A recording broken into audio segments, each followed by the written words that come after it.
Hi, friends. Hello, Illuminati. We're giving you a little disclaimer because we have this special, fun bonus episode for you. Surprise! We love you so much. We're here. We know that times are hard right now during the self-quarantine or mandatory quarantine, depending where you're at in the world. Yes, pandemic. Yes. So we wanted to give you an extra episode, and our patrons are so awesome, and we all decided together to share this episode with you. But we do have to give you one little disclaimer. The sound quality is not going to be what you're used to in the new episodes. The sound quality you're currently hearing now, it's going to be a different type of sound quality. If you don't like that, you can skip it. It's an older episode.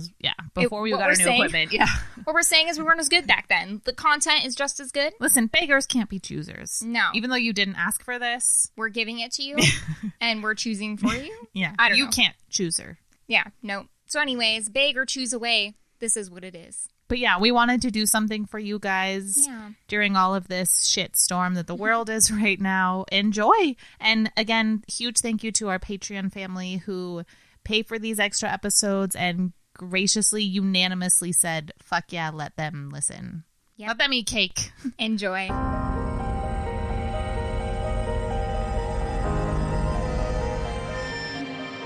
Hi, Illuminati. Hello, everyone. Hello, kids. Hi. Who was that? We have a special guest. She flew here from Oregon just to be with us. Especially for the podcast. It's the only reason I'm here. Her arms are tired. We already made that joke before. It's just as funny. Yes. This is a fun special episode. Our guest is Megan, and I've known her since we were like 14, maybe? Yeah, 14, 15. Yeah, we met in Spanish class, I think. Let's hear an embarrassing story about Sarah and Megan. I have zero embarrassing stories about Sarah because she was awesome in high school. Liar! And because she was my PE buddy, and it was like us against the rest of the PE class. Yeah, it was fun. Fine, Megan won't spill. Mr. Garrick told us we couldn't have two soccer goalies, and so we had two soccer goalies. Yeah, I'm mimicking Caitlin. I'll be nice, but he was an interesting teacher for sure, and we didn't listen to him much. No, just did what we wanted to do. Yes, but we did theater together. Mm-hmm. One time, Megan played a man. I did. I played a man. Yeah, I had like the mutton chops and everything. I always had to do the guy part and things because I was tall. Oh, yeah. I think they thought I was going to be really offended when they asked me if I would be that part. And I was like, no, that sounds fun. I'll do it. And they're like, oh, okay. Yeah, okay. I was like, yeah, I'm here for it. Yeah, I get to carry a sword. Why not? Yeah, you looked cool. And you had pockets in your pants, I bet. Yeah, yes. And I got to wear like this really funky facial hair that was actually like really painful to remove because they ran out of stuff to remove it on the last day, so I had to like rip it off my face. Oh. Yeah. I've always wondered what it would be like to have facial hair. Like for a day, I'd like to have it. Like real facial hair or fake ones? Real. Yeah. I feel like I'd be so annoyed. I would like touch it all day. It's like pubic hair on your face. Ew. That's what it is. Think about it. Every time I see a giant, like, mustache, beard, like, combo thing, all I can think...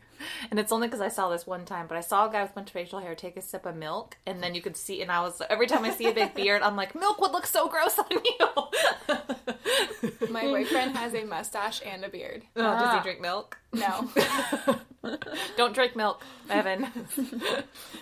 Yeah, it's very long. I didn't know he had a mustache, too. Yep, he has a mustache and he has a beard. No milk for you. Yep. Because it'll look disgusting. That's the milk rule. The champagne rule is we're making Megan open the bottle of champagne because Sarah and I are both scared too. Oh, yeah. So today, as a special Patreon thing, we usually have beer. We're going to make mimosas because we thought that'd be fun. Ooh, can you hear that? That's Megan opening the foil.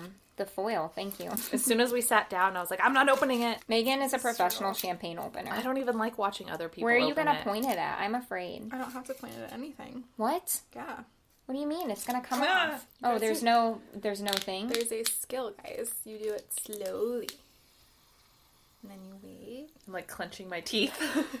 I'm making like a face like a scared toad. And Sarah and I are both leaning far away from her. It's just releasing the oxygen slowly so it doesn't like pop. He sounds upset. Sounds like weird. Sarah and I have safety goggles on. Also known as glasses. What? Oh. I know. It's like not as exciting because it didn't go pop. But it's safer this way. Do you believe us? We even have champagne? Yeah, you didn't even hear it. So it's just opening it slowly? Yeah. What? All right, we've got orange juice. I got the no pulp orange juice for mimosas. Oh, that's a bubbly. Just gonna let that settle. we have our bartender here. What if we start hiring a bartender for every episode? Yes.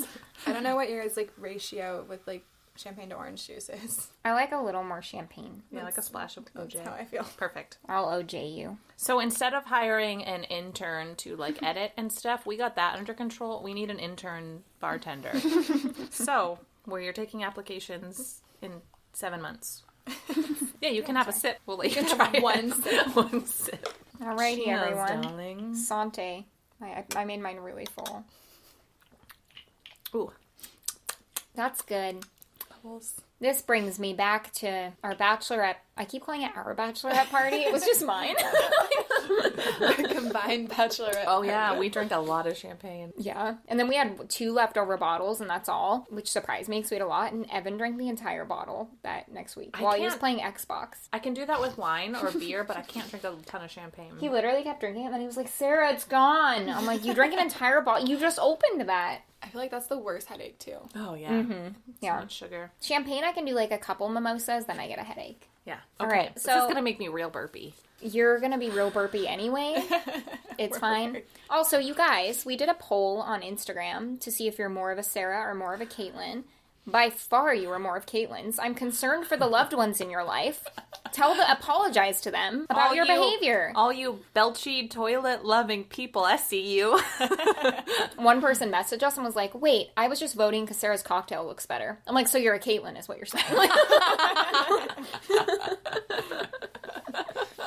Okay, fine. I don't think we're that different in real life. No, but we were very different on the podcast. Yeah. I don't know I'm why. just louder and more obnoxious. Apparently so is most of the rest of the world. Are you a Caitlin or a Sarah? I feel like after our conversations of the past 2 days, I'm definitely like a Sarah because we've been like the whole thing. Oh yeah, that's me too. I feel the same way. Yeah. Oh, yeah. Yeah. Yeah. You do that? I do that. I think we think about things in the same way. Yeah, I agree. But I think I'm just louder and Yeah. It's showbiz, guys. that's showbiz, baby. Okay.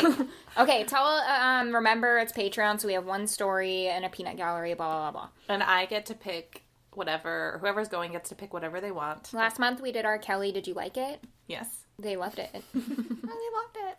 Oh my god, guys. Okay.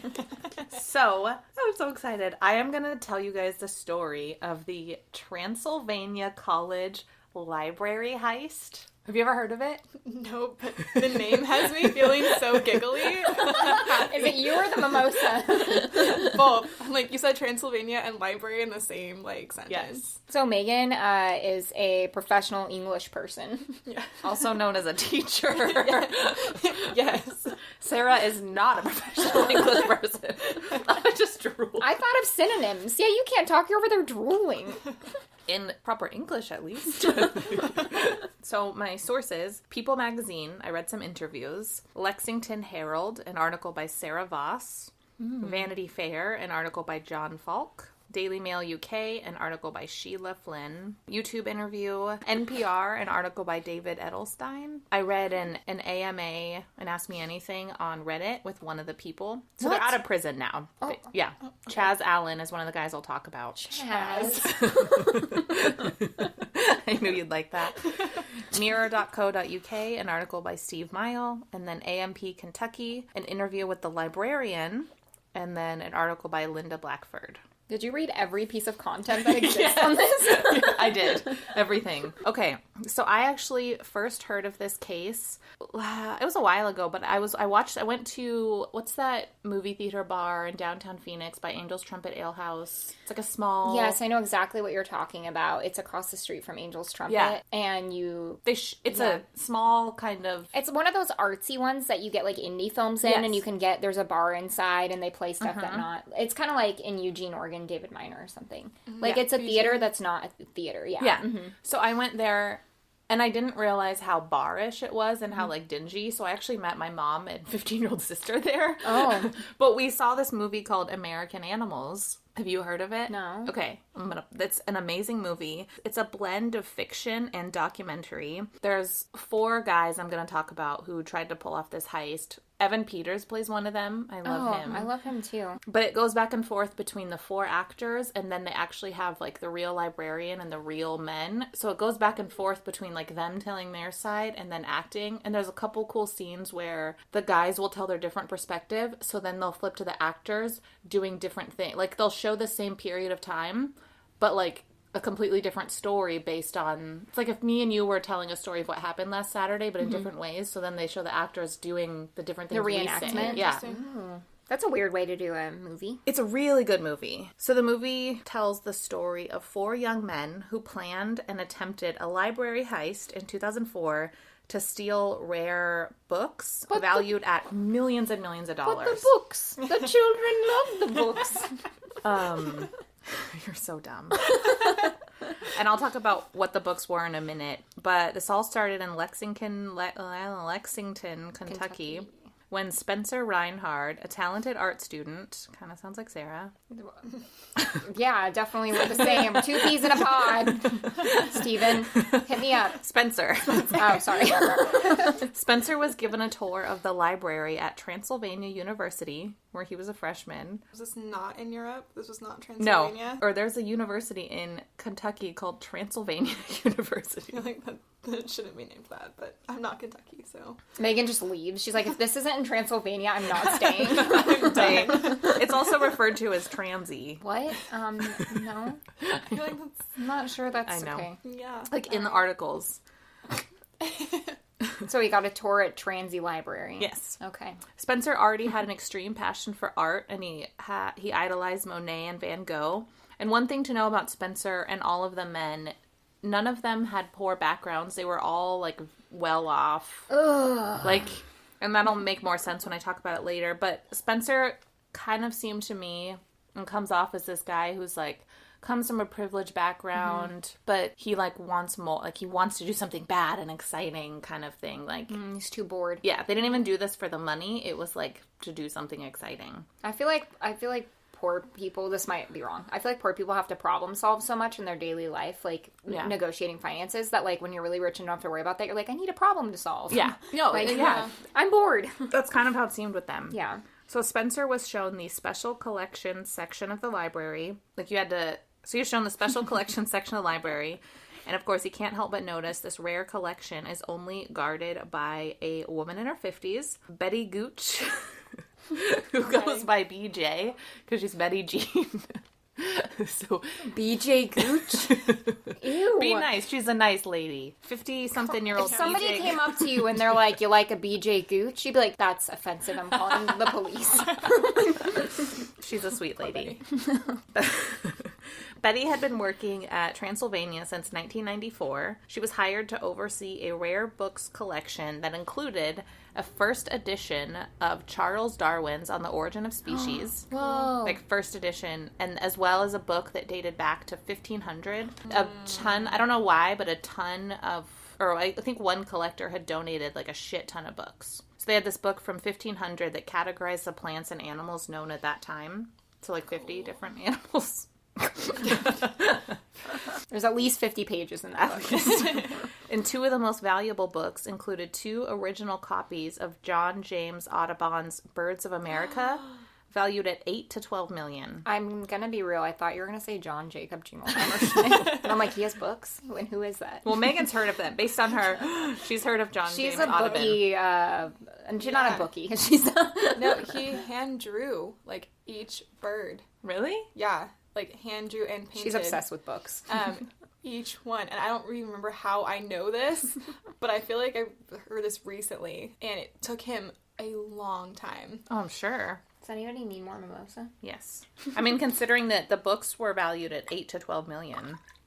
And this collection is located in a room on the 2nd floor of the Transylvania Library. And part of Betty's job is to obviously guard the room and to make appointments for people who want to view the collection and give them tours. So this is how Spencer learned of the collection. So it's this, like, super fancy room, but they let anyone in as long as you make an appointment. Yeah, you probably have to have, like, white gloves and stuff. So our friend Spencer immediately goes and tells his old high school friend Warren Lipka about the collection's multi-million-dollar value. Why does everyone have, like, a weird movie name in this? Warren Lipka. Because they're from privileged families. I don't know. I feel like I would never name my kid Warren. Be like, I don't have enough millions to name my kid Warren. There's only a rich kid name. I don't have enough millions to name my... Is it like every guy in your family named Warren? Or is it Walter? That's okay. You don't have to name... You're like, how...